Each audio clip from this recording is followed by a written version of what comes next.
მარნეულში განვითარებისა და განათლების ცენტრის ორგანიზებითა და სოკარის მხარდაჭერით ჩაის სახლში ჩატარდა ჭადრაკის ტურნირი მარნეული Open 2025. ტურნირში 61 ახალგაზრდა იღებდა მონაწილეობას.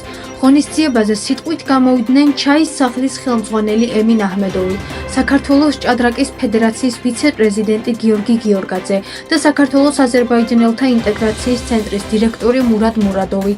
მათ ახალგაზრდული ჭადრაკის მნიშვნელობაზე ისაუბრეს და მონაწილეებს წარმატებები უსურვეს. ჭადრაკის განვითარებისთვის ძალიან მნიშვნელოვანი რეგიონში განვითარდება ჭადრაკი. ძალიან მიხარია რომ მარნეულის შესაკითხი ძალიან მაღალ დონეზე დგას, ჩაის სახლი არის ამაში თავში ფიგურანტი.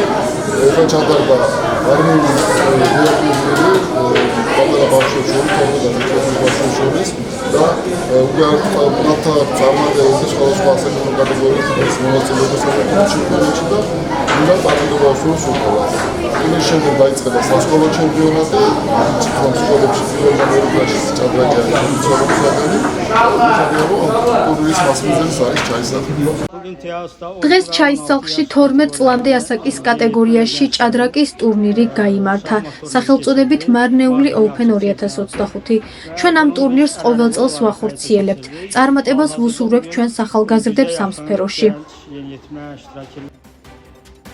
ტურნირი შვეიცარიული სისტემით ჩატარდა.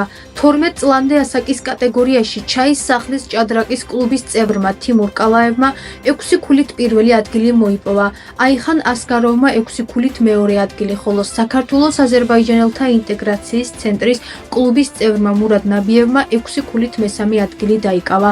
16 წლამდე ასაკის კატეგორიაში სოფელ საგარეჯოდან თაჰირ მამედოვმა 7 ქულით პირველი ადგილი და ბეჰლულ გულიევმა 6 ქულით მესამე ადგილი დაიკავა, ხოლო მარნეულიდან ალი ალიევმა 6.5 ქულით მეორე ადგილი დაიკავა. გამარჯვებულებს თასები და მედლები გადაეცათ.